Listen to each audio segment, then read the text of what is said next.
Hola, hola, contentos y contenta de empezar este programa nuevo, Estación Michoacán, un programa producido por los amigos de la Fundación Delia del Carril, un espacio de conversación y diálogo. Soy Verónica Rapp, periodista, y vamos a estar con Rocío Rojas, quien va a estar preocupada de los saludos y los comentarios que puedan ustedes enviarnos a través de Facebook Live, Instagram y YouTube, que son las plataformas que nos van a abrir este espacio con ustedes, nos van a unir, digamos.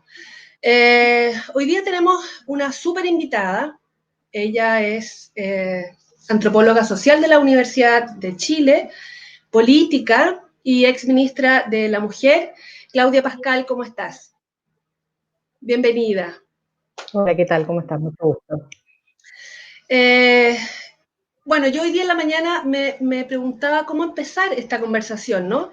Para que sea un poco distinto, no sé. Me lo propuse como si fuera un juego, ¿ves? Un juego, ¿tú has visto Pasapalabra?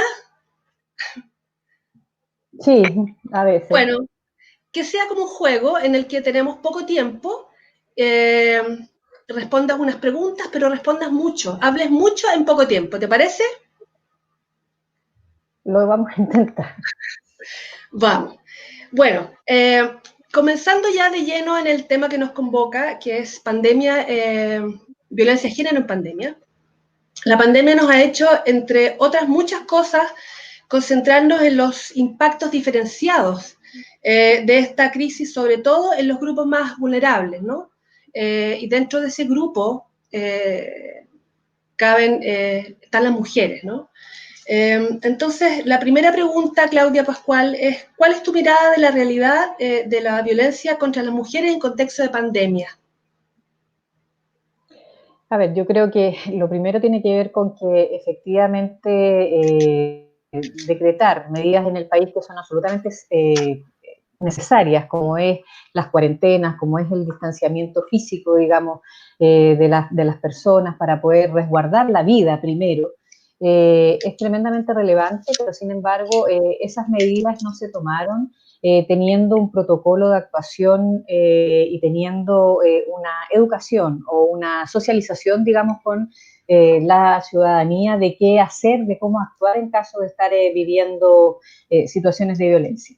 ¿Por qué planteo esto? Porque efectivamente si en tiempos, comillas, sin pandemia, en tiempos de normalidad o sin esta crisis, digamos, ¿no? Sin esta situación de temporalidad distinta que tenemos, ¿no? Y de medidas de excepcionalidad, el hogar, la casa, que debiera ser el espacio más seguro para todas las personas y muy en particular para las mujeres, no es un lugar seguro porque viven violencia de género en contra de ellas. Cuando tú confinas a las familias a estar para que no se contagien al interior de sus casas, las situaciones de mayor estrés, las situaciones indudablemente de tener que convivir con el agresor las 24 horas del día, no produces ninguna ventana de que él vaya, entonces no tienes ningún descanso, son situaciones muy complejas que pueden estar indudablemente aumentando la situación de violencia de género contra las mujeres y también contra otros miembros de la familia, también niños y niñas, ¿no? Y otros miembros de la familia. Entonces, una cosa es la violencia de género contra las mujeres y también la violencia intrafamiliar, como ambas situaciones. Sí, de eso tengo una pregunta para más adelante, pero me gustaría trasladarnos al ámbito de los balances, ¿no? De los cómputos. Porque el Ministerio de la Mujer, desde que empezó la pandemia, digamos, ha hecho ha hecho un balance y dice que ha existido un aumento de al menos 70% de, eh, de aumento en las llamadas de emergencia por casos de violencia contra las mujeres. Entonces, yo pensando en ese aumento y pensando que lo que decías en la respuesta anterior, digamos que no se han tomado las medidas, ¿qué se debió haber hecho antes? Según tu criterio, digamos, para que este aumento no sea tan aumento. A ver, yo creo que cuando uno trabaja la violencia de género contra las mujeres es un tema muy complejo, digamos, muy difícil de roer precisamente porque tiene que ver con situaciones y miradas, digamos, estructurales y culturales con respecto al valor y el papel que tienen las mujeres en nuestra sociedad. Por lo tanto, no es algo que se resuelve con una sola medida, quiero decirlo, como para que no se sea injusto, digamos, en el análisis ni en la crítica. Pero sí, como dije anteriormente, me parece que si uno sabe que lo que iba a hacer era hacer un llamado a que todo el mundo estuviera en sus casas, y en las casas es donde las mujeres viven la violencia de género principalmente, debió haberse tomado medidas, insisto, de haber dicho, mira, quienes estén en cuarentena tienen permiso para romper la cuarentena de tal manera para poder exigir la ayuda que puedan necesitar en caso de estar viviendo violencia. Quienes están viviendo un distanciamiento social pueden, después del toque de queda, salir de determinada manera y tienen tales fórmulas de llamar, por ejemplo.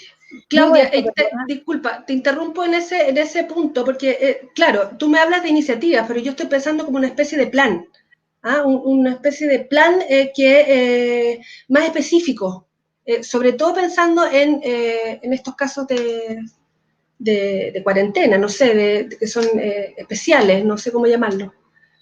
Sí, para allá iba, por eso te digo, o sea, lo Ok. primero es que tú tienes que generar una voz que oriente de qué hacer y cómo se puede romper, porque cuando tú le dices por todos los medios a la gente, usted está en cuarentena, no tiene permisos para salir, y los permisos son solo para ir a comprar, por decirte algo, y tú no le dices a la gente tranquilo que usted va a tener la posibilidad de salir a denunciar si está siendo violentada, tú no le marcas bien a la gente qué es lo que tiene que hacer, en particular a las mujeres, no les das señales, digamos, de que tienen posibilidades de denunciar. En segundo lugar, se debió haber coordinado a todos los actores, particularmente los operadores de justicia, los tribunales, tanto los penales como los de familia, la fiscalía, las propias policías, para haber podido recibir las denuncias en forma virtual, digamos, ¿no? Tener mecanismos para poder recibir las denuncias en forma virtual y no presencial, digamos, que expusiera de mayor manera, digamos, a las propias mujeres que están siendo violentadas, digamos, en esta situación. Y por esa vía, haber coordinado también, me imagino yo que se está haciendo, digamos, o espero que se esté haciendo, pero haber coordinado de mejor manera a los centros de la mujer, a los abogados, a las abogadas que tienen el propio servicio de la mujer y la equidad de género, pero haber también tenido otras herramientas, digamos, específicas para este momento, haberse coordinado con otras instancias, como es, por ejemplo, la Subsecretaría de Prevención del Delito, sobre todo los planes ahí, el programa, digamos, de atención a víctimas de delitos violentos, para poder tener una red de atención a situaciones de violencia en este sentido, haber declarado alertas, digamos, ¿no?, de violencia de género, haber coordinado a los actores de esa manera, y no sentir que nos fuimos todos a cuarentena, que nos fuimos todos a un confinamiento, a un distanciamiento físico, sin saber mucho cómo iba a operar esto. La misma sensación que tenemos todos con respecto a tu atención de salud en el consultorio, quedó como stand-by mientras se están vacunando por la influenza y ojalá que pase luego la pandemia para poder retomar los controles, por decirte algo, digamos, en coloquial. Claudia, y en paralelo de esta violencia contra la mujer, ¿qué otros problemas puedes observar? O sea, problemas que evidencian desigualdades, ¿no? Bueno, yo creo que indudablemente vivir la cuarentena o vivir el distanciamiento físico en todas aquellas comunas, barrios y casas que tienen, primero que se vive en casa, que se tiene algún metro de patio, es bastante distinto a vivirlo en departamento. Y no es lo mismo estar en un cité, estar en edificios, digamos, con muchos departamentos y muy poquitos metros cuadrados, que en departamentos también mucho más holgados en términos de espacio, digamos, ¿no? Entonces, eso indudablemente es una diferencia fundamental, porque en aquellas poblaciones en donde el pasaje y la calle son parte de mi patio, porque mi casa es tan chica que vivo también desde esa manera, digamos, en la calle, no es lo mismo que tener una casa con suficientes metros como para estarme dando vueltas ahí sin tener que salir a tomar aire, digamos, fuera de la casa, por así decirlo, comillas, tomar aire. Entonces, hay una diferencia brutal que implica las desigualdades socioculturales y socioeconómicas que tenemos en nuestro país, pero también tiene que ver con los recursos que podemos utilizar. Cuando se decretan estas cuarentenas y estos distanciamientos y se suspenden las clases, por ejemplo, se generan, digamos, todas estas situaciones en donde los niños y las niñas y las casas tienen que tener todos los implementos para poder seguir las clases online, no solo los que están en básica y enseñanza media, también las clases universitarias.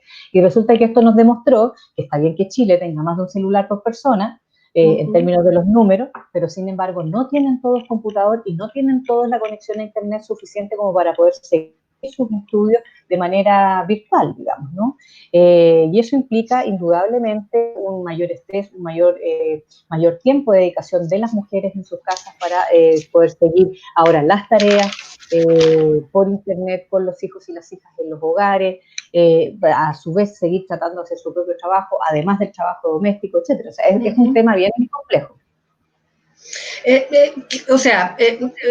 Nos han mostrado, la pandemia nos ha mostrado luces que a lo mejor estaban medias escondidas, ¿no?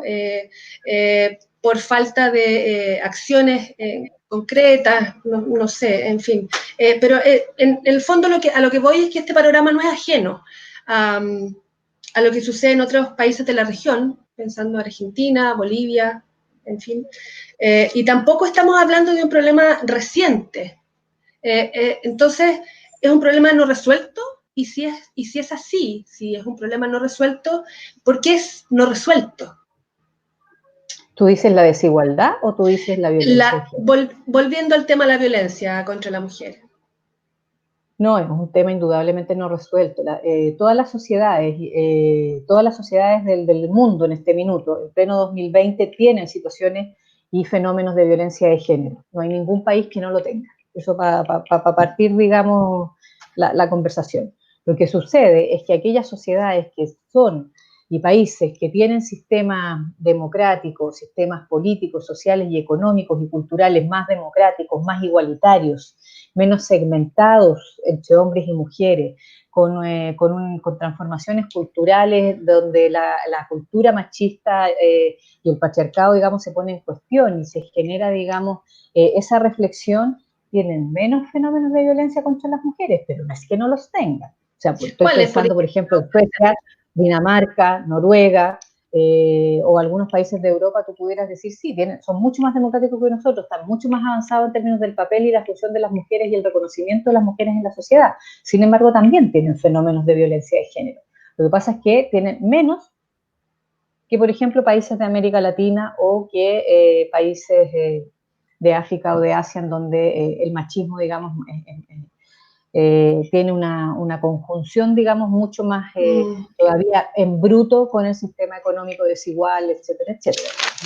Y con sistemas no tan democráticos, digamos, no tan democráticos o con democracias más bien formales, digamos, ¿no? O de bajita intensidad, como decía Boaventura de Sousa. Quedándonos en el tema de lo resuelto o no resuelto que puede estar este problema de la violencia contra la mujer, hay diversas iniciativas que el gobierno a través del ministerio ha puesto en práctica, ¿no? Hablábamos del Fono 1455, está el Fono 149, el teléfono 149 de Carabineros, que se lo ha reforzado, está el WhatsApp silencioso, y ahora está el de la mascarilla 19, que si bien son iniciativas que intentan hacer frente al problema, yo la verdad, y te quiero preguntar, y suenan bastante bonitos, ¿no? Sobre todo el de la mascarilla 19, pero pueden ser, ¿qué tan reales pueden ser? Me explico, o sea, una mascarilla va efectivamente a protegerme de la violencia, pensando en que la mascarilla 19 es un código, ¿no? Que, sí, es un código que articula un protocolo, no es una mascarilla propiamente tal. Exacto. O sea, y vuelvo a reiterar la pregunta, ¿qué tan real puede ser estas iniciativas que suenan muy, muy bien, digamos? Mira, dos cosas, para separar la respuesta en dos ámbitos. Por un lado, yo creo que cuando yo decía que nos fuimos a la cuarentena sin haber generado mayores medidas. Yo quiero, a propósito de las 4 que tú has nombrado, seguir instalando la denuncia en los mismos canales institucionales que se tenían antes de la pandemia, y muy en particular antes del 18 de octubre del 2019, me parece que no es del todo correcto. Creo que se tendrían que haber generado mayores alternativas, y con esto quiero hacer una denuncia y una crítica con mucha responsabilidad.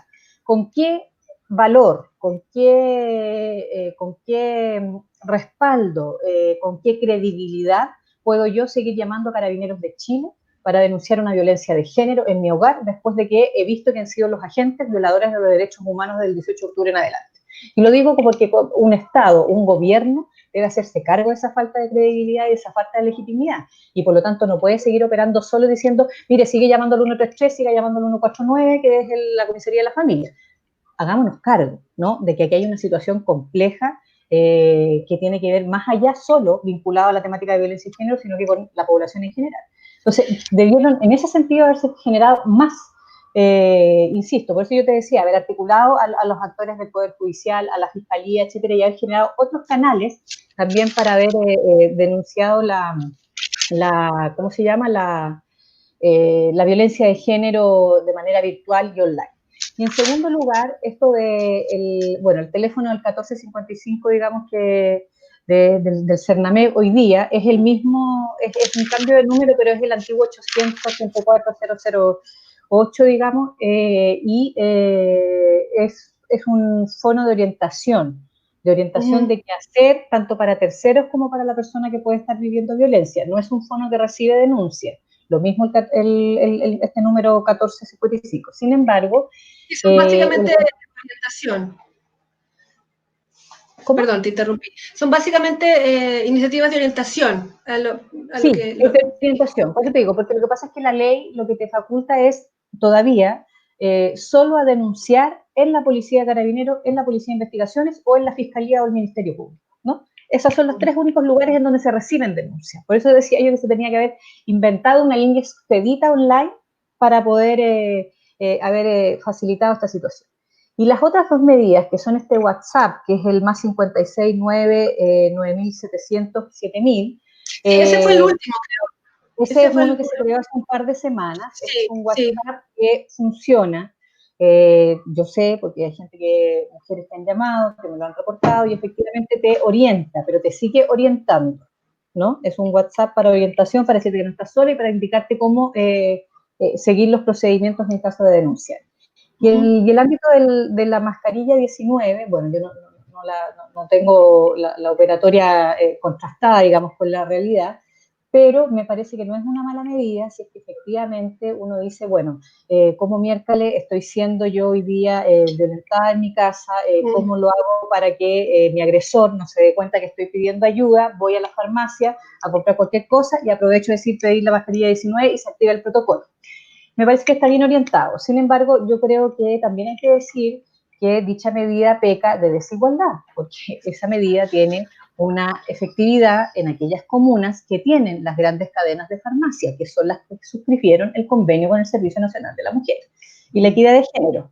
Entonces, comunas rurales, comunas como La Pintana, por poner un ejemplo, no tienen necesariamente la misma cantidad de cadenas de farmacia. En un principio se había anunciado que era solo con una cadena de farmacia, entiendo que ahora se está ampliando. Entonces, a eso me refiero con que es una medida que está orientada en buena dirección, pero que le falta todavía pulirlo un poquito más. Y ahí, un poco para complementar, estamos hablando de un problema que es transversal, ¿no? O sea, Evelyn Matei hace un par de semanas escuchaba que en su comuna han aumentado un 500% las llamadas de emergencia contra, digamos, por casos de violencia contra la mujer. Y me hablas de La Pintana, conocemos de otros casos también digamos, lugares donde la gente no es rica, digamos, a eso me refiero, que sino en la transversalidad. Entonces, si hablamos que se dan iniciativas, y perdona que insista, se dan iniciativas que suenan bonito o se podrían haber hecho mejor, en fin, ¿qué ánimo, o sea, cuál es el ánimo para abordar el problema de forma completa? A ver, insisto, yo creo que es bien difícil poder resolverlo de la noche a la mañana, por eso te digo, porque es un fenómeno muy complejo, muy arraigado, por más avances incluso en perspectiva de género transformadora que a veces damos como sociedad, porque nadie puede decir que las mujeres tenemos hoy día los mismos papeles y la misma valoración que hace 10, 20 o 40, 50 años atrás. Tenemos mucha mejor situación en ese sentido. No es menos cierto que todos esos avances no han implicado el que nosotros podamos desterrar la violencia de género. Entonces, la violencia de género, en primer lugar, como tú dices, es transversal a toda condición socioeconómica. Se da tanto en el primer quintil de ingresos más rico como en el primer quintil de ingresos más pobre, digamos, ¿no? En el primer quintil o en el quinto quintil. Se da en todas las, si es rural o urbano, se da en todas las formas de pensar también. Quiero decirlo, esto no es algo que uno dijera, no, mira, le pasa solo a los apolíticos o le pasa a los que piensan de derecha o a los que piensan de... Es transversal también a las formas de pensar políticamente y de visiones de mundo que se tienen. Entonces, efectivamente, en ese sentido hay que generar, insisto, mensajes muy fuertes, primero de condena social frente a cada hecho. Y en estos, ¿cuántos? 50 días ya que llevamos de confinamiento, de medidas de cuarentena parceladas por territorios y de distanciamiento físico, en general las noticias solo nos reportan la situación de la pandemia, los matinales mostrándonos a cuánto alcalde de derecha existe, moviéndose por todos los matinales, etcétera, etcétera, y nadie ha condenado los 14 femicidios que tiene ya registrados a esta fecha el Servicio Nacional de la Mujer y la Equidad de Género, y si uno va a las cifras de la Red Chilena contra la Violencia, son 16 femicidios.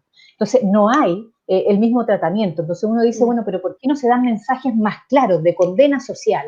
¿No? Sí. Esto no es permitido, generar una alerta de violencia de género, tenemos que... Y lo otro es seguir generando los mensajes que sí están haciendo las organizaciones de mujeres, las organizaciones feministas, de seguir haciendo estos llamados, que es un poco lo que yo también intenté, digamos, bajo nuestra gestión en el Ministerio de la Mujer y la Equidad de Género y en el Servicio Nacional de la Mujer, que me tocó conducir a mí en el gobierno de la presidenta Bachelet, de hacer este llamado a la comunidad, no solo a las otras mujeres, sino que al conjunto de la comunidad a estar alerta a lo que le está ocurriendo a las mujeres cerca nuestro, de estar pendientes si acaso hay una que está sufriendo violencia, estar pendientes si hay una que no se está mostrando en el barrio y no está tampoco en el WhatsApp y no está tampoco en la compra que nos estamos organizando con los vecinos en el comprando juntos, chuta, le estará pasando algo, estar pendientes, ¿no? Cuando las organizaciones sociales toman estos temas como parte cotidiana de sus agendas de trabajo, empieza también a generarse un cambio cultural muy importante. Yo en esto también, sin ningún ánimo de polemizar, pero también hacer una denuncia. El programa de prevención de violencia contra las mujeres que dejamos instaurado en el Servicio Nacional de la Mujer y la Equidad de Género, que permitía la formación de monitores y monitoras en prevención de violencia, precisamente con una alianza con los dirigentes y las dirigentes sociales, territoriales y funcionales, del todo el país, ha sido desmembrado por esta administración del gobierno de Sebastián Piñera. Claudia, hablabas de organizaciones, ¿no? Hablabas de instancias, hablabas de, digamos, finalmente un sistema que esté preparado para la víctima, ¿no? Un sistema en materia de legislación, en fin. ¿Cómo hacer para que ese sistema esté realmente preparado para la víctima? Porque finalmente te escucho y me da la triste sensación de que finalmente la víctima es doblemente golpeada, ¿me entiendes? Por sufrir violencia por la pareja, qué sé yo, y también por el sistema, con las esperas, en fin. ¿Cómo hacer entonces para que este sistema, vuelva a redundar, digamos, a mencionar la palabra, funcione, pero para la víctima, ¿no? A ver, uno en eso, por si acaso, siempre está pensando en cómo dar una mejor respuesta para las mujeres que son víctimas, que son las violentadas, que son las mujeres que sufren y que viven la violencia. Digo esto porque nosotros también generamos varios cambios en las metodologías y en las políticas que se estaban viviendo de atención de la violencia y estaban bien orientadas. Lo que pasa es que si este país no se toma en serio, y lo digo para cualquier gobierno que esté, en el poder en un momento determinado, no se toma en serio el tema de la violencia de género y genera presupuestos de Estado como corresponden, tanto para el Ministerio de la Mujer y la Equidad de Género y el Servicio Nacional de la Mujer y la Equidad de Género, para que aumenten los centros de atención de la violencia en cada una de las comunas. Tenemos 345 comunas y solo existen 106 centros. Yo recibí 97 centros y entregué 106, o sea, o sea, haces un esfuerzo, pero todavía es muy menor en comparación a lo que se necesita. Se necesita tener también casas de acogida o buscar un espacio de residencias temporales para la situación de violencia más extrema, y también reforzarlos con un sistema en donde una vez que entran a estas casas de acogida, que es un poco lo que nosotros buscábamos, pero que se necesita realmente generar recursos económicos y no solo humanos, para que esto pueda ser así, la mujer pueda tener luego una expectativa de vida distinta y por lo tanto salir con ingresos propios, saber que no va a depender del agresor, que se puede cambiar de comuna o de casa o de espacio si es necesario, etcétera, etcétera, digamos, ¿no? Entonces, si uno no se toma en serio no solo la gran cantidad de articulaciones interinstitucionales que tiene que hacer para poder ir atendiendo la violencia de género, si no se toma en serio que el gran tema también es la prevención de la violencia de género, por eso los mensajes culturales son tan relevantes, por eso la formación desde los niños y desde las niñas, ¿no? Para ver estas temáticas, por eso los mensajes hacia el conjunto de la comunidad y la sociedad, etcétera, etcétera, si no vamos a estar siempre con políticas reactivas frente a la violencia. Y qué bueno que existan buenos planes una vez que hay violencia, pero lo ideal sería que no hubiera violencia, porque aunque haya un solo femicidio al año, me van a perdonar, yo no voy a estar contenta, porque es una vida que se perdió, es una comunidad y una familia que truncó su desarrollo porque perdió a esa mujer. Entonces, esto no es un tema de números, es un tema de vidas. Claro. Y esa es la integralidad, y esa es la urgencia, y esa es la angustia de la política pública para poder enfrentar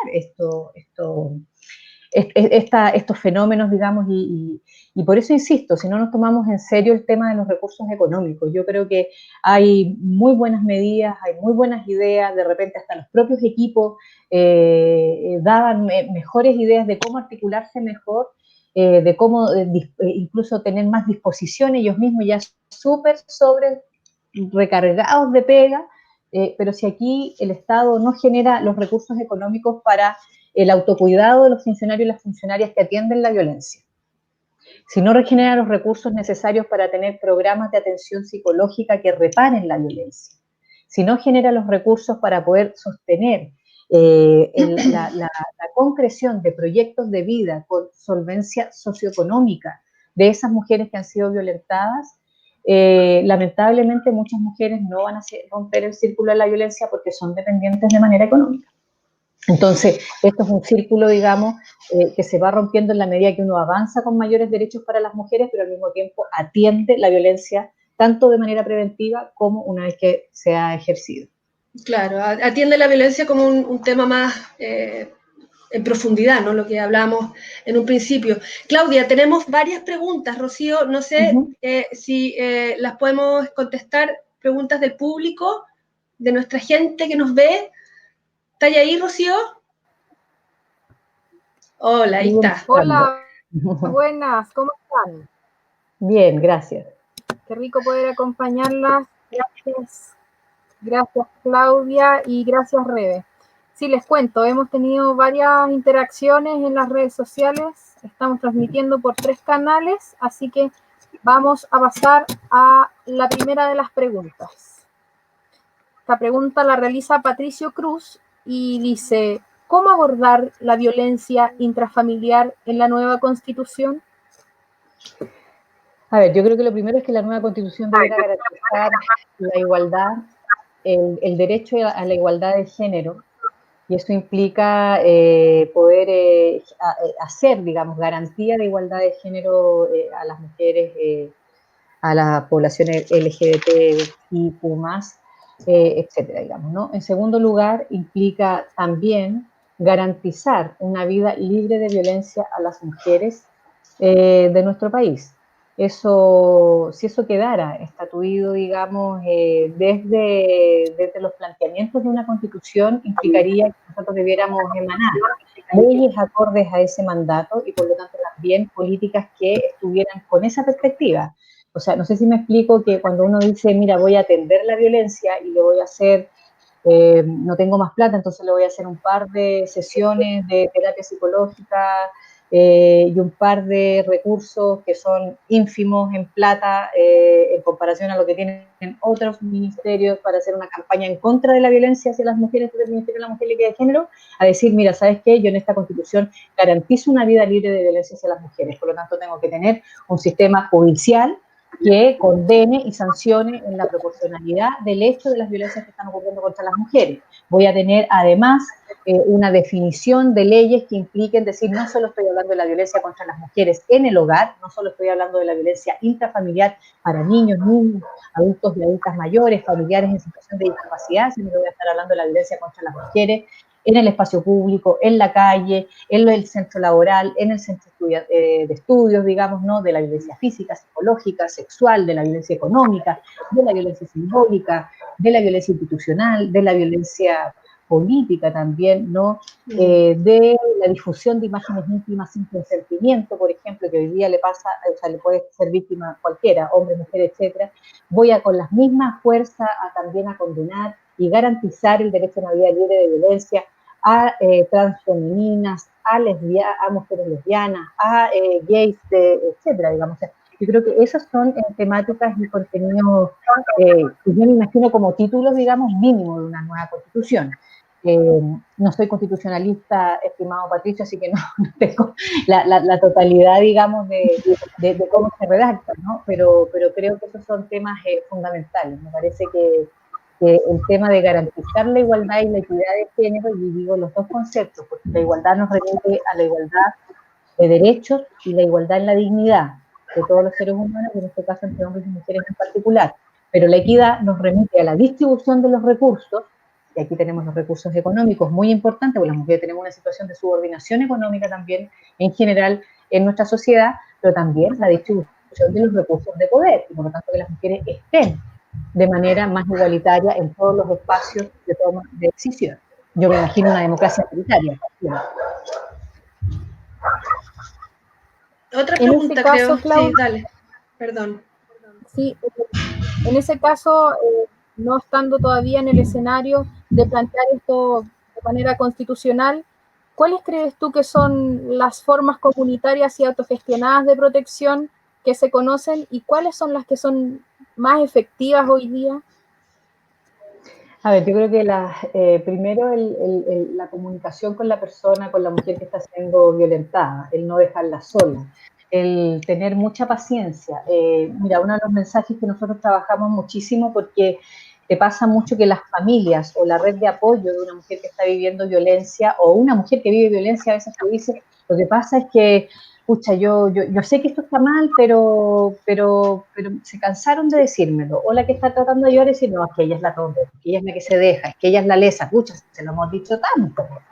Entonces, sí, yo creo que a no perder la paciencia, una persona que está viviendo, una mujer que vive violencia, aunque racionalice, aunque entienda, aunque comprenda indudablemente que está viviendo algo que no es correcto, no necesariamente tiene las herramientas para romper ese círculo de violencia y para romper esa situación, ya sea porque le tiene miedo a una reacción más agresiva y más violenta aún del agresor, ya sea porque depende económicamente, ya sea porque tiene minada su autoestima, su capacidad, su voluntad, digamos, de tomar decisiones, porque la violencia también ejerce una situación muy compleja en términos psicológicos en las personas, ¿no? Y por lo tanto tú te sientes lo último de lo último, digamos, ¿no? Entonces no hay como pérdida de voluntad, incluso de capacidades de poder romper, etcétera. Entonces, a no juzgar a una mujer que está siendo violentada.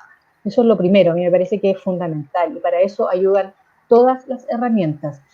Estar en contacto con ella por WhatsApp, llamarla, tirarle un papel desde la casa al lado y decirle no estás sola, etcétera, etcétera. Todas esas herramientas funcionan. Decirle que la queremos igual, que puede contar contigo, que hay una red que la puede apoyar. No solo las redes institucionales, muchas veces las mujeres no quieren irse a la red institucional. tienen más complicaciones, porque también la red institucional tiene algunas limitaciones. Por ejemplo, una casa de acogida que es para un escenario de violencia extrema, ¿vale? Si eres sobreviviente de femicidio, estás amenazada de muerte, o etcétera, te puedes ir a esa casa de acogida, pero esa casa de acogida te recibe solo con los hijos menores de 14 años. Si tienes hijos mayores de 14, no te puedes ir con. O sea, te puedes ir tú, pero no tus hijos mayores de 14 años, ¿no? Y eso lamentablemente es algo que yo me agarré la cabeza 1000 veces y pregunté, pero ¿por qué esto es así? Y me contestaron, no, es que esto es así por la ley de responsabilidad juvenil. Lo cual uno empieza a decir, esto está mal articulado desde un principio, ¿no? Claro, y volvemos a lo del sistema, ¿no? Perdón. Por eso te digo, entonces yo creo que ese es el tema, entonces lo comunitario funciona. Saber que las organizaciones, que a veces, pucha que es rico tener una organización de mujeres que sabe de estos temas y que te apoye, pero a veces incluso también si la junta de vecinos, si el centro cultural, si el club deportivo, si cualquiera sea la orgánica que tú tengas cerca, está también pendiente y te mandó ese papelito, te mandó ese WhatsApp o te dijo cualquier cosa y tú te sabes que no estás sola, es sumamente importante. Saber que uno puede, que uno tiene que entrar digamos, incluso a sacar a veces a las mujeres de esas situaciones y por lo tanto ofrecer estadía en otros lados, etcétera, digamos, ¿no? A mí me parece que eso es fundamental, además de hacer presión sobre todo la institucional. Rocío, ¿tienes más preguntas de la gente por ahí? Sí. Hagamos unas dos más varias interacciones. Claro. Para con respecto a la tiempo. Respuesta recién, Claudia, es importante recalcar que la necesidad hoy es, sin duda alguna, hacerle revisión a este concepto sobre la cultura patriarcal y el rol del Estado. Creo que este es un súper buen momento para poder estacionarnos un poco en la idea de qué es lo que tiene que cambiar ahí. La mayoría de las preguntas que estamos recibiendo el día de hoy en los medios están relacionadas a eso. Por ejemplo, esta muy importante que nos hace Natalia Catán. ¿Cómo se abordaría transversalmente con otras violencias hacia las mujeres, como la discriminación en el trabajo, en el caso de cómo se relaciona la violencia en el contexto del encierro? O sea, a la precariedad laboral y que en duda alguna es bastante más precaria y profunda en el caso de... O sea, a mí me queda sumamente claro que este modelo del teletrabajo, que nos trataron de vender como un proyecto de ley que iba a ser lo más maravilloso del mundo para las mujeres, porque además yo quiero recordar que este proyecto fue vendido para las mujeres en mayo del 2018, a 2 meses de haber llegado el presidente Piñera al gobierno y como respuesta al mayo feminista del 2018. Bueno, esto de la pandemia ha demostrado que el teletrabajo es teletrabajo, telecuido, telecrío, telelavo los platos, telelavo la ropa, telehago la cama, tele todo, ¿no? Entonces esto es una precarización muy compleja, digamos, porque si bien las mujeres nos incorporamos al mundo del trabajo remunerado fuera del hogar, la gran mayoría no ha dejado de tener sus papeles prioritarios y casi exclusivos en el trabajo doméstico. Por lo tanto, cuando tú trasladas tu trabajo hacia tu casa, finalmente la jornada te aumenta al triple, porque lavas más platos, porque están todos en la casa, porque así más cosas, etcétera, etcétera, etcétera. Entonces tienes que atender a todo el mundo. No es lo mismo estar en tu trabajo, siempre estás pensando en tu gente, digamos, ¿no? Pero haciendo las cosas concentradamente en tu trabajo, que estar en tu casa en donde estás tratando de trabajar para tu pega y al mismo tiempo, me refiero a la de afuera de la casa, y al mismo tiempo estás atendiendo a los hijos, a las hijas, algún familiar que requiere algún cuidado, haciendo la comida, pendiente, etcétera, etcétera. Entonces, yo creo que eso es una situación de precariedad fundamental. Lo segundo, en concreto, con lo que repregunta Natalia. Natalia, sí. Natalia, es que yo creo que en la medida que es un poco relacionado con la pregunta anterior que hacía el Patricio, en la medida que uno hace una legislación en Chile que reconozca que la violencia de género no es única y exclusivamente la violencia que viven las mujeres en un contexto de pareja o expareja. De privado, claro, privado. Está en el ámbito de lo privado, del ámbito Claro. de lo doméstico, en el ámbito de las familias, sino que la violencia de género que viven las mujeres es la violencia que se vive en el trabajo, es la violencia que se vive en los centros de estudio, es la violencia que se vive en la calle, es la violencia institucional que cuando no tengo todo, digamos, me debieran garantizar mi vida libre de violencia y no se me está garantizando, es la violencia económica, porque por igual trabajo estoy ganando menos que un compañero o una compañera, o sea, un compañero hombre, perdón. Entonces, cuando no se reconocen todas las manifestaciones de violencia y todos los contextos en los cuales se produce, indudablemente que tengo una bomba de tiempo, que tengo una olla de presión, porque estoy tratando de canalizar y de catalizar la prevención y la atención de la violencia contra las mujeres, la violencia de género contra las mujeres, solo a partir de una situación que es grave, que es gravísima, no solo en nuestro país, que es la violencia en el contexto de pareja o expareja, pero esas no son las únicas violencias que viven las mujeres. Entonces, me quedan una gran cantidad de otros ámbitos y manifestaciones que no estoy abordando. La violencia simbólica de los medios de comunicación de manera constante, ¿no? El sexismo, la violencia económica. Claudia, perdón. La violencia económica, perdona, no solo para las mujeres, sino que también para los adultos y las adultas mayores, a propósito de la violencia familiar. ¿Cuántos adultos y adultas mayores no son despojados sus bienes patrimoniales? Además de golpeados o agredidos psicológicamente. Sí, no, sí. Entonces estamos hablando de que se trate el tema de la violencia de género como un tema de salud pública, ¿no? Finalmente. Como un tema de Estado, en primer lugar, y por lo tanto de política, como un tema de política interinstitucional.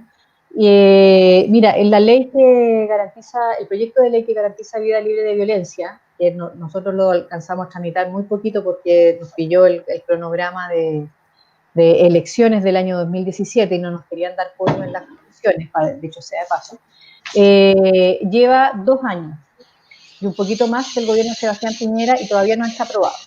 Ese proyecto de ley, además de reconocer todas estas manifestaciones de violencia que estoy diciendo yo y además de los distintos contextos, tanto lo público como lo privado, contempla, por ejemplo, a propósito de tu pregunta, que por primera vez hayan recursos no solo para que el Servicio Nacional de la Mujer y la Equidad de Género tenga más staff de abogados y abogadas para el seguimiento de los casos de violencia, sino que además también un recurso para que la Fiscalía pueda hacer un sistema de seguimiento de las medidas cautelares, porque hoy día hay medidas cautelares pero nadie las fiscaliza. Y en tercer lugar, para que el Ministerio de Salud, a través de la atención de salud de urgencia, reporte y atienda esa violencia de género, porque ahí se puede detectar con mucha antelación cuando está ocurriendo situaciones de violencia, antes que una denuncia.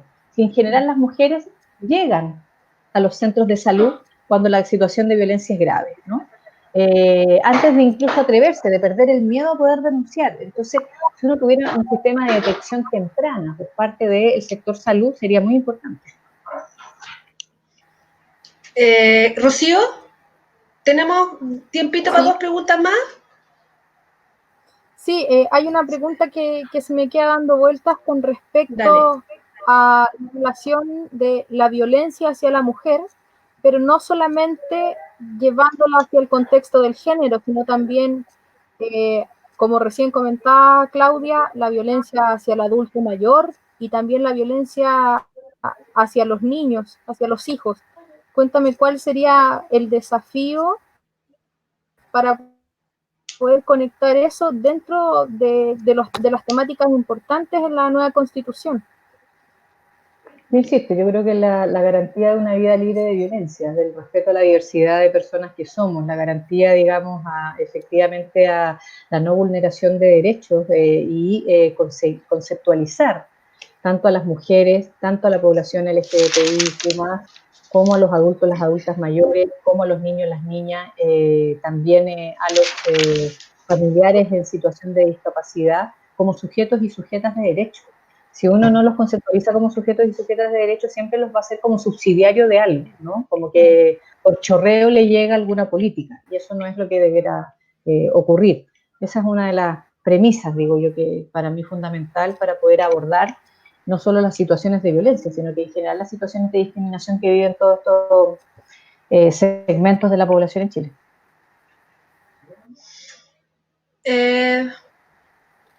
¿Una pregunta más de la gente o ya estamos? ¿Sigo? Ya estamos con las preguntas en línea. Ya estamos. Ya. Sí, Claudia, yéndonos un poco unos añitos atrás en tu rol como ministra de la Mujer y Equidad de Género, ya lo has dicho un poco, has dado una especie de pequeñas luces de que lo que significa para ti el Ministerio de la Mujer hoy, pero ¿qué significa el Ministerio de la Mujer hoy para ti? Considerando que ya hemos dicho que tiene hay varias críticas, ¿no? Partiendo, por ejemplo, que Carolina Cuevas ya cumplió más de un mes subrogando a Isabel Pla y que hasta ahora el presidente Piñera no la ratifica. Y a eso agreguémosles que han habido críticas, ¿no? En fin, al trabajo que se está realizando. Te pregunto a ti nuevamente, ¿qué significa para ti el Ministerio de la Mujer hoy? A ver, lo que pasa es que nosotros dejamos un Ministerio de la Mujer y la Equidad de Género conformado y andando como con 1 año y medio, 1 año 9 meses más o menos. Es la primera institucionalidad que buscó además también transformar sus propios objetivos de trabajo. Lo digo porque la creación del Servicio Nacional de la Mujer en el año 91 planteaba, por ejemplo, el poder trabajar por políticas hacia la mayor incorporación de las mujeres al mundo del trabajo, relevar su papel en la sociedad, etcétera, pero siempre vinculado a su papel desde de su rol de madre y desde su papel en el ámbito familiar, ¿no? Y en el respeto natural de la diversidad de los sexos, que era así tal cual la definición. Y lo que nosotros buscamos con el Ministerio de la Mujer y la Equidad de Género no era subyugar papeles que las mujeres tienen, por ejemplo, como es el proyecto Día Ser Madres, cuando quieren ser madres, sino que, por sobre todo, generar una amplitud de miradas en el sentido de que necesitamos reconocer que las mujeres en Chile somos diversas, no somos la mujer, somos diversas, habitamos en distintos territorios, tenemos distintas consideraciones políticas, ideológicas, culturales, visiones de mundo, no es lo mismo ser mujer con estudio que sin estudio, que ser mamá que no ser mamá, tener trabajo fuera de la casa que no tenerlo, ser mapuche, quechua, aymara, Rapa Nui que no serlo, vivir en una comuna rural que no en una urbana, que vivir en la capital de la región o en la capital del país, que vivir en una provincia o en un pueblito más chico, etcétera, etcétera. Ser heterosexual o ser lesbiana o ser transfemenina, no es lo mismo, indudablemente. Entonces, que se reconociera la diversidad de mujeres que hay, por lo tanto, de proyectos de vida distintos que existen. Que se reconociera además que uno de los grandes temas de esta institucionalidad es la transformación cultural. Y para eso, efectivamente, el Ministerio de la Mujer y la Equidad de Género lo que hizo fue tratar de dotarse de la mayor cantidad de herramientas y de facultades y atribuciones para jugar este papel de gran transformador cultural. Por eso que no es solo el Ministerio de la Mujer, sino que de la equidad de género, cosa de que pudiera efectivamente modelar nuevas relaciones de género en nuestro país. Con debate público, con debate democrático, etc. Y ese papel este ministerio no lo está jugando. Esta gestión de este ministerio no lo está jugando. Cuando uno tiene un mayo feminista el año 2018 y lo que se responde es por una agenda de mujer y no por una agenda de equidad de género. Cuando se responde además solo con medidas que, por ejemplo, el teletrabajo, que es para mandarnos nuevamente para la casa, con trabajo y reforzar nuestros roles tradicionales en el aspecto del trabajo doméstico y del cuidado de los hijos y las hijas. Cuando se responde con un proyecto, comillas, salacuna universal y después no es tan universal porque resulta que no se le dio a todos los hombres trabajadores y a todas las mujeres, se libera el tipo de contrato para las mujeres, pero sin embargo no se da por igual a los hombres, solo que tienen la tuición, etcétera, etcétera, etcétera, por decir cosas. ¿Y para qué decir el nulo papel que ha jugado este Ministerio de la Mujer y la Equidad de Género, que jugó durante los más de 4 meses que han sido suspendidos, digamos, luego por esta situación de pandemia, pero de movilizaciones en nuestro país a partir del 18 de octubre. A mí me parece gravísimo, gravísimo que este ministerio no haya alzado la voz desde el primer día con las primeras denuncias de violencia contra las mujeres por parte de efectivos de policías y de las Fuerzas Armadas en este país, que no haya ejercido ninguna sola acción de apoyo a las querellas por violencia sexual, y no me pueden decir, como respondió frente a la interpelación del Parlamento la ministra Pla, de que no tengo las facultades legales porque para eso hay un Instituto Nacional de Derechos Humanos. Aquí hay situaciones en las cuales uno tiene que tomarse la palabra, tenga o no tenga escrito, a pie juntilla, digamos, con comas y todo, todas las atribuciones. Yo quiero decirlo con mucha fuerza. Yo no tenía ninguna facultad redactada ni en el Ministerio ni en el Servicio Nacional de la Mujer para ir a poner una denuncia al Consejo Nacional de Televisión cuando un matinal en este país se dio el lujo de sacar la vida completa y de maltratar y seguir victimizando y seguir violentando a Nabila Rifo.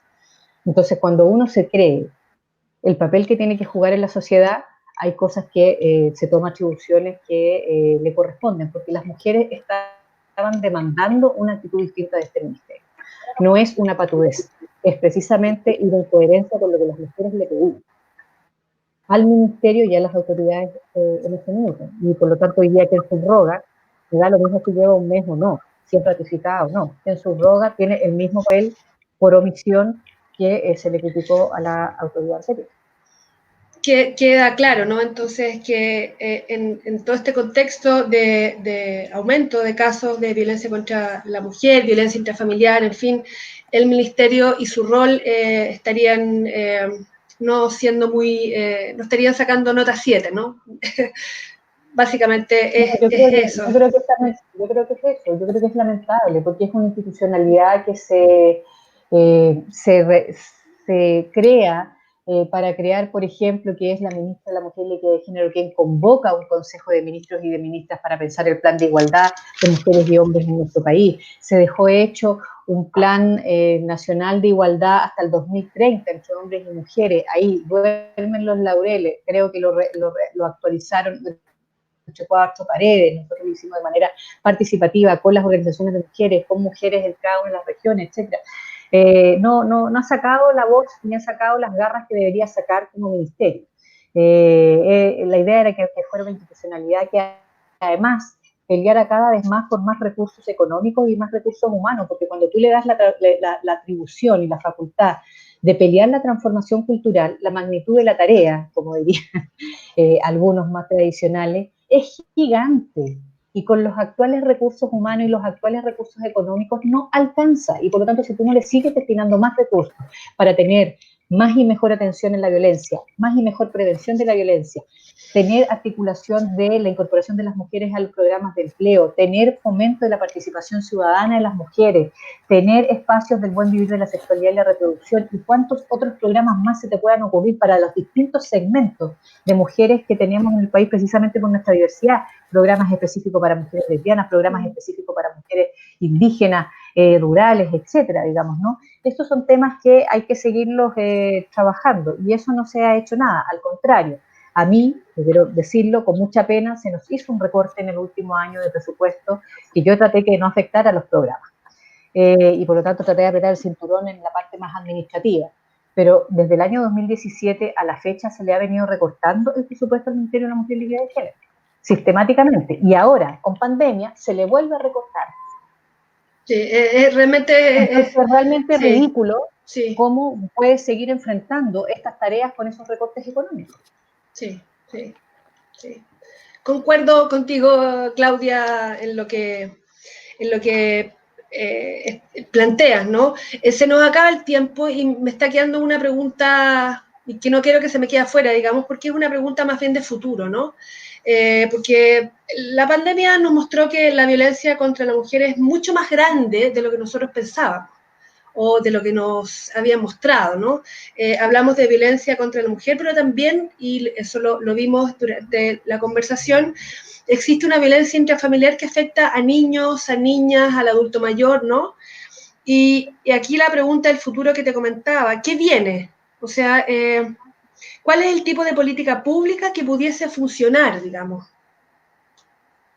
Yo creo que a tu una juicio? política que articule interinstitucionalmente. Yo creo que si uno realmente se toma en serio de que el Ministerio de la Mujer y la Equidad de Género y el Servicio Nacional de la Mujer y la Equidad de Género son los entes rectores de las definiciones de políticas públicas para poder sacar de la situación de discriminación, opresión y de violencia a las mujeres en nuestro país, y no el único ministerio y el único servicio que tiene que trabajar programas para las mujeres, es que vamos bien encaminados, digamos. O sea, lo que tiene que venir es que efectivamente existan programas que estén enfocados a trabajar una perspectiva transformadora de la situación de las mujeres, tanto en el Ministerio de Agricultura, del Trabajo, de Economía, de Hacienda, de Obras Públicas, de Educación, de Salud, de defensa, en todos, digamos, ¿no? Además de, ¿para qué decir?, el de justicia, todo lo que tiene que aportar en esto, además del propio Ministerio de la Mujer y la Equidad de Género. Viene también generar y tomarse a pie juntilla lo que le plantea la propia ley de creación del Ministerio de la Mujer y la Equidad de Género a esa institucionalidad, que es ser el órgano rector de los programas de prevención y de atención de la violencia en contra de las mujeres, y por lo tanto cualquier otro ministerio o cualquier otro sector de políticas públicas que quiera generar algún mensaje en torno al tema de la violencia tiene que estar coordinado con el Ministerio de la Mujer, y por lo tanto el Ministerio puede jugar ahí un papel fundamental en términos de qué contenidos para la transformación cultural. Y además de articular programas que intersectorialmente permitan abordar la complejidad y la integralidad, diría yo, del fenómeno de la violencia contra las mujeres. La violencia contra las mujeres no es solo si me atacan verbalmente, no es solo el golpe, no es solo la violencia sexual, sino que tiene una gran cantidad de dimensiones que hay que abordar más allá del hecho de violencia propiamente tal. Claudia Pascual, te agradecemos profundamente el haber sido nuestra primera invitada de este primer programa de Estación Michoacán. Ha sido muy clara, clarísima. Yo te agradezco y te agradezco y te agradezco y te agradecemos todos los que hicimos Estación Michoacán hoy. Yo me despido, te agradezco nuevamente, Rocío. Algo que para terminar el programa de hoy, nos vemos en una próxima oportunidad. Gracias por sus preguntas, por la buena onda. Y mira, ahí muchas gracias, Claudia. Alex Bustamante González manda su comentario también. Rocío. Les agradecemos a toda la gente que se conectó y frente a su computadora, a su celular. Iremos mejorando. Que estén Esta es atentos nuestra... también a... Sí, y seguro. a la importancia de haber contado con la visión de Claudia, que hoy más que nunca se nos hace muy necesaria. No solamente solo a cómo hoy día nosotros reaccionamos frente a la emergencia que estamos viviendo. Así que frente a eso, la unidad, y agradecer profundamente cada palabra que hoy Claudia nos brindó. El desafío es grande, pero se puede si lo hacemos juntos. Un abrazo a todos. Gracias, Claudia. Gracias, Rocío. Nos vemos en otro capítulo de Estación Michoacán. Chao. Muchas gracias a ustedes por invitarme. Nos vemos. Gracias. Chao.